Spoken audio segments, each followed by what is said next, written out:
গণতন্ত্র এমন এক কুপুরি শিরিকি মন্ত্র, এই গণতন্ত্রের গোলক দাদার মধ্যে ফেলে দিয়ে আম ঘাস সকলকে নাস্তিকে পরিণত করা হচ্ছে। গণতন্ত্র এটা কি ইসলাম নেই? ইসলামী গণতন্ত্র হবে কোনদিন? খবরদার। ইসলামী গণতন্ত্র যদি হয় তাহলে ইসলামী গু হইল, ইসলামী গু, ইসলামী মদ, হ্যাঁ পবিত্র মদ নাকি হালাল পবিতা মদ বলেন না? নাউজুবিল্লাহ বলেন। নাউজুবিল্লাহ মিন যালিক ওয়াল ইয়াযু বিল্লাহ। গণতন্ত্র 100% কুফরি এবং শিরকি মতবাদ। কারণ ইসলাম বলে সার্বভৌমত্বের মালিক কে, আর গণতন্ত্র বলে সার্বভৌমত্বের মালিক জনগণ, সকল ক্ষমতার মালিক কে। কিন্তু গণতন্ত্র মানলে আপনাকে বিশ্বাস করতে হবে সকল ক্ষমতার মালিক জনগণ। এই আল্লাহর নিকটে একমাত্র সঠিক ধর্ম কি? এই নবী, তুই একমাত্র সঠিক ধর্ম ইসলাম, কথা কেন বলো? বলি কেন? এটা আমি বলি, এটা আল্লাহ বলছে সূরা আলে ইমরানের 20 নম্বর আয়াত, ইন্নাদ দীনা ইনদাল্লাহি আল ইসলাম। নিশ্চয়ই আল্লাহর নিকট একমাত্র শুধুমাত্র কেবলমাত্র মনোনীত গ্রহণযোগ্য ধর্ম হলো ইসলাম। কি কোনো সন্দেহ আছে? যার সন্দেহ আছে তার ঈমান নেই। একমাত্র সঠিক ধর্ম ইসলাম, এই কথা বলতে যার ভিতরে সংকোচ বোধ করে, সে বলতে চায় না, অথবা বিশ্বাস করে যে হ্যাঁ ইসলাম সঠিক ধর্ম, তবে হিন্দু বৌদ্ধ খ্রিস্টান ধর্ম ও সঠিক হইতে পারে, তাহলে এই হুজুর, এই ব্যক্তি, এই ইমাম, এই খতিব, এই এমপি, এই মন্ত্রী, এই প্রধানমন্ত্রী, এই বিশ্বের সুপার পাওয়ার কাফের, মুরতাদ, বেঈমান। বিশ্বাস করতে হবে ইসলাম একমাত্র সঠিক ধর্ম। কি বলেন? বলে ফেলবেন, কোন অসুবিধা নেই। আমি কোন বাগড়া মানব না, সরিয়ে যাবেন কবে না তুই এই কথা বলছো, এটা তো কোরআনে নেই, হাদিসে। আমি তোবা করব, সমস্যা, কিন্তু কথা সত্য হলে মানতে হবে। কোরআন হাদিসের আলোকে যদি সঠিক হয় তো আমার বাপে কয় নাই কেন, আমার পীরে বলে নাই কেন, আমার শাইকে বলে নাই কেন, ওটা তোমার বাপের, তোমার পীরের, তোমার শাইকের কবরে গিয়ে জিজ্ঞেস করো কেন বলে না? আমার সাথে তোমার কথা হবে কোরআন হাদিস দিয়ে।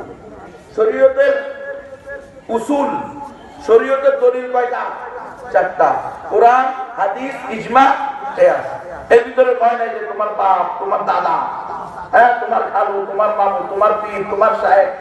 আমরা আমাদের শায়েখকে, আমরা আমাদের পীরকে, আমরা আমাদের বাবাকে, আমরা আমাদের উস্তাদকে, আমরা আমাদের ইমামকে, আমরা আমাদের খতিবকে, আমরা ইমামুল হারামাইনকে সম্মান করি, ইজ্জত করি, মুহাব্বত করি, ভালোবাসি, মাথায় রাখি, কিন্তু কোন আকাবির আসলাফ বড়দের পদস্খলনকে দলিল হিসাবে গ্রহণ করি না।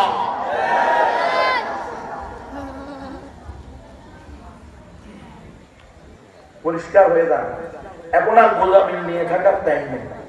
এখন ইমানের তাবু আর নেফাকের তাবু আলাদা হয়ে গেছে। আপনি কি মুনাফিকের তাবুতে থাকবেন না মুমিনের তাবুতে থাকবেন, এটা আপনি ডিসাইড করেন। আপনি সিদ্ধান্ত নিন আপনি কোন তাবুতে থাকবেন। ইসলাম কি একমাত্র সঠিক ধর্ম? আমাকে বলেন যে না এটা গণতন্ত্রের দেশ, এখানে বলতে হবে সকল ধর্ম সঠিক।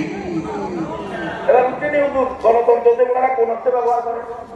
আমাদেরকে বুঝায়, আমাদেরকে আমরা ধোঁকা দিই, আমাদেরকে আমরা ধোঁকা দিই, নিজেরা নিজেদেরকে নিজেদের সাথে প্রতারণা করি যে আমরা তো আব্রাহাম লিঙ্কনের গণতন্ত্র করি না, আমরা তো গণতন্ত্র করি আল্লাহ। নাউজুবিল্লাহ মিন যালিক।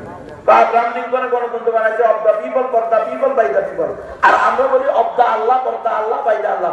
কিরে জন্ম দিল যে, সৃষ্টি করলো যে, ব্যাখ্যা তারটা হইব না তোমারটা হইব না। লাড্ডু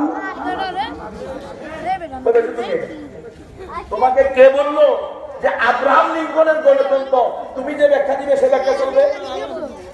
বানাইছে কে? এই মোবাইলটা যে বানাইছে সে যেভাবে মোবাইলটা চালানোর জন্য ক্যাটালগ দিবে ওইভাবে বানাইতে হবে না? আমি বলি আমি এখানে ছেলে এত মানুষ আমার ভক্ত মুক্ত সব পালাইব যে ৩৫ মাস জেলে ছিল, ভক্ত কই আছিল? কালকে আমাদের মাঠে আল্লাহর সামনে তো কোনো ভক্ত নেই, আপন বই তো অস্বীকার করবে। ইয়াউমা ইয়াফিরুল মারউ মিন আখিহি ওয়া উম্মিহি ওয়া আবিহি ওয়া সাহিবাতিহি ওয়া বানিহি। নিজের বাপ, নিজের মা, নিজের ছেলে, নিজের বউ সবাই অস্বীকার করবে। আর তুমি একদিনে বক্তব্যের জায়গা দেবে, কিসের বক্তব্য? কিসের বক্তব্য? হ্যাঁ, আমার এত বক্ত আছে, আমার এত মানুষ, বাবা আমি কোথাও গেলে 5 লাখ 10 লাখ মানুষ চলে আসে, মনে মনে আমি কিছু হনু রে বাবা এসে গেছে, আসলে কিছু হয়েছে, তুই কোচ বইতে